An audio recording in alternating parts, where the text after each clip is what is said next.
오수영 기자 리포트 보셨죠? 전국 땅값 산정의 기준이 되는 이 표준지 공시지가가 지난해보다 10% 가까이 오를 것이라는 전망이 나왔습니다. 일부 지자체는 급격한 인상에 대해 우려를 나타낸 것으로 전해졌습니다. 네, 공시지가가 크게 오르면 이에 따라 세금도 오르게 되고 또 부동산 시장 전반에 걸쳐서 영향을 미칠 수밖에 없겠죠. 구체적으로 어떻게 얼마나 영향을 주는지 관련해서 전문가와 이야기 나눠보겠습니다. NH투자증권 김규정 부동산 연구위원입니다. 어서 오세요. 안녕하십니까. 안녕하세요.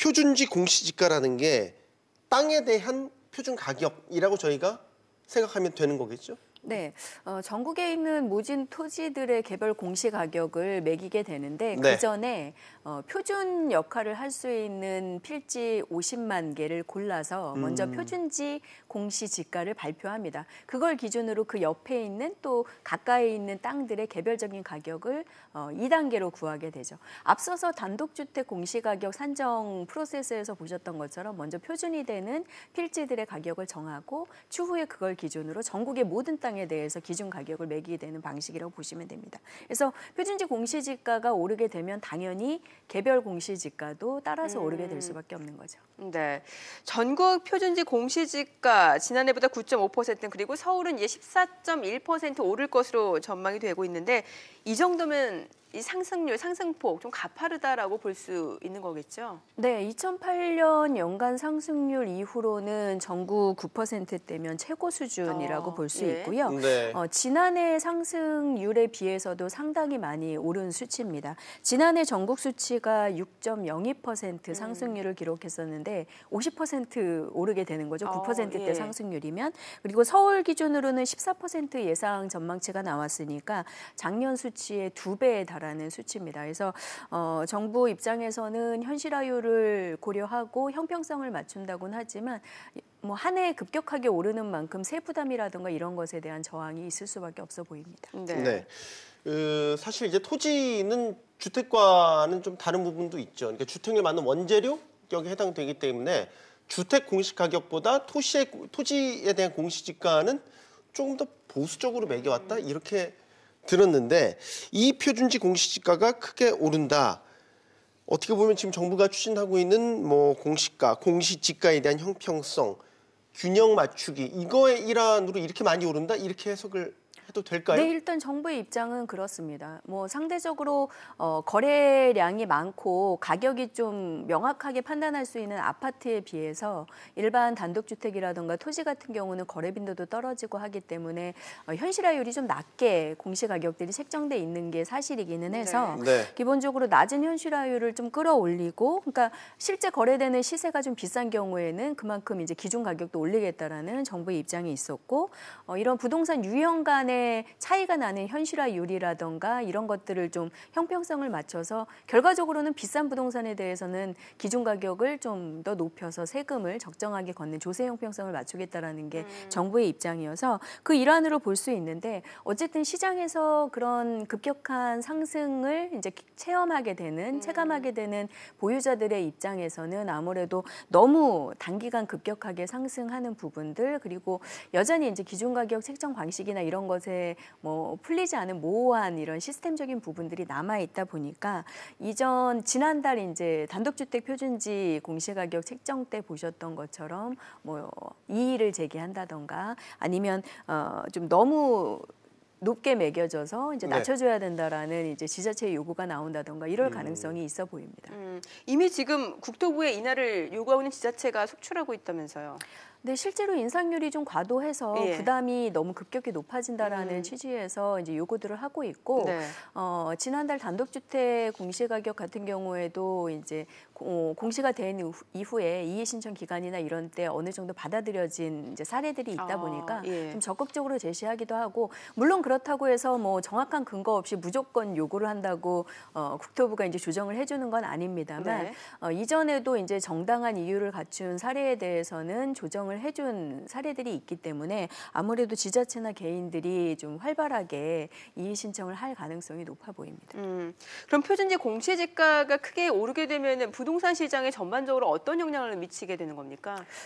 네, 일단 뭐 토지를 많이 보유하고 있는 개인이나 기업들 또 이런 토지를 근간으로 하고 있는 건물들을 소유하고 있는 분들이나 이런 건물을 통해서 임대하고 있는 임대주분들의 경우에는 기존 가격이 높아지면서 보유세 부담이 높아질 수밖에 없습니다. 그리고 단독주택 사례에서 보셨던 것처럼 간접세라고 할 수 있는 뭐 부대 비용들도 늘어날 수밖에 없겠죠. 그래서 이런 것들의 영향이 전반적인 부동산 시장 경기나 거래에도 영향을 미칠 수밖에 없는 상황이고요. 일단 아파트나 단독주택 사례에서도 보셨던 것처럼 가격이 실제로 많이 오른 곳 그리고 현실화율이 떨어지는 곳들의 인상률을 높게 하겠다는 정부의 입장이기 때문에 서울처럼 집가나 부동산 가격이 상대적으로 많이 올랐던 곳들 대도시 중심으로 상승폭이 클 수밖에 없겠고요. 그리고 상업지역 같은 경우에 이제 토지들이 현실화율이 그렇게 상대적으로 많이 오른 가격에 비해서는 높지 않다고 평가가 되고 있기 때문에 그런 지역들의 가격이 오르게 되면 아무래도 상권에도 영향을 줄 수밖에 없겠죠. 그렇군요. 예를 들어서 상가 임대료가 이번 공시지가의 급격한 인상으로 임대료도 덩달아서 같이 올라갈 수 있다. 그러면 그럴 수도 있습니다. 지금 뭐 예를 들어서 사회적 문제가 되고 있는 소상공인 최저임금 인상 문제. 그러니까 소상공인들이 어려움을 겪고 있는 원인을 꼽자면 그중에 하나가 임대료 부분이 들어가는데 그렇죠. 더 큰 부담이 될 수도 있겠다라는 생각이 드는군요. 그렇죠. 아무래도 늘어나는 세금 부담을 임대주, 건물주들이 이제 임대료 인상으로 보상을 받고자 하는 생각을 할 수밖에 없겠죠. 기본적으로. 그래서 인상 시도를 할 수 있기 때문에 말씀하신 것처럼 임대료 인상에 따라서 그런 자영업자들이나 영세 상인들이 임대료 부담을 하지 못하고 더 싼 곳으로 밀려나가는 이런 상황들이 벌어질 수도 있겠고요. 물론 이제 그런 것들을 저희가 이제 상가 임대차 보호법이라든가 이런 거를 근간으로 관리하고 있는 임대료 인상률 관리나 이런 것들로 어느 정도 제어 장치는 마련돼 있습니다만 100% 모두 저희가 제어를 할 수 있는 건 아니기 때문에 그런 문제들이 실제로 발생할 수 있어서 그런 것들에 대해서는 사후 관리가 굉장히 좀 중요한 시점이라고 볼 수 있습니다. 네. 또 표준지 공시지가 상승이 이제 공공택지 개발을 추진하는 데 있어서도 보상비 증가로도 이어질 수 있다. 이런 우려의 목소리도 있잖아요. 네, 올해 예상되는 보상비 규모가 한 22조 정도로 집계가 되고 있는데 이런 보상비 책정할 때 기준이 되는 게 아무래도 주택이나 토지들의 기준 공시지가 공시가격이 되거든요. 그러다 보니까 이런 기준 가격들이 오르게 되면 보상비도 올라갈 수 있겠고 전체적인 사업비가 늘어나면서 아무래도 재정에도 영향을 미치고 그런 사업을 통해서 공급되는 아파트나 이런 주택 상품들의 분양가에도 영향을 미칠 수 있게 되겠고요. 지금 뭐 3기 신도시라든가 광역교통망 사업을 하고 있는 곳에서 토지 수용하는 곳들 이런 곳들에 대부분 영향을 미칠 수 있습니다. 그리고 이런 정부 정책 사업이 아니더라도 뭐 지역에서 하고 있는 지역주택 조합 사업이라든가 이렇게 개인들이 토지를 사들여서 진행하는 사업들 이런 것에도 비용 증가 영향을 줄 수 있는 상황입니다. 앞서 잠깐 짚어봤지만 지금 이 지자체별로 입장도 굉장히 엇갈리고 있어서 혼란을 지금 부추기고 있거든요. 지금 전국 평균 9.5%, 서울의 경우에는 14.1%가 오를 것이다 이런 전망인데 13일에 지금 고시가 될 예정이란 말이죠. 그 전에 그럼 의견 수렴 절차, 뭐 예를 들어서 지자체마다 또 각기 입장 다른 것들 이런 거 저런 거 반영을 하다 보면 지금 이 나온 숫자 9.5, 14.1%라는 인상률 자체가 고정적으로 적용되는 건지 아니면 변동의 여지가 있는 건지 조금 낮아질 수 있을 것 같습니다. 이전에 단독주택 때도 이제 공시가격위원회를 통해서 최종 심의를 한 후에 이제 확정안을 발표하게 되는데 그게 이제 13일이죠. 근데 그 전에 11일에 열리는 공시가격위원회 등을 통해서 이 인상률이 적정한지 또 지역별로 이제 좀 타당한지 이런 것들에 대한 검토는 하게 되고 단독주택 사례에서도 예상 전망에 비해서는 최종 확정 발표 수치가 조금 낮아졌었거든요. 그래서 이번에도 그 확정 심의를 거치면서 조금 낮아질 가능성은 있습니다. 그렇지만 전년에 비해서 상승률이 높을 거라는 데는 큰 차이는 없을 것 같습니다. 전년보다는 확실히 좀 높아질 수밖에 없을 것 같습니다. 그렇군요.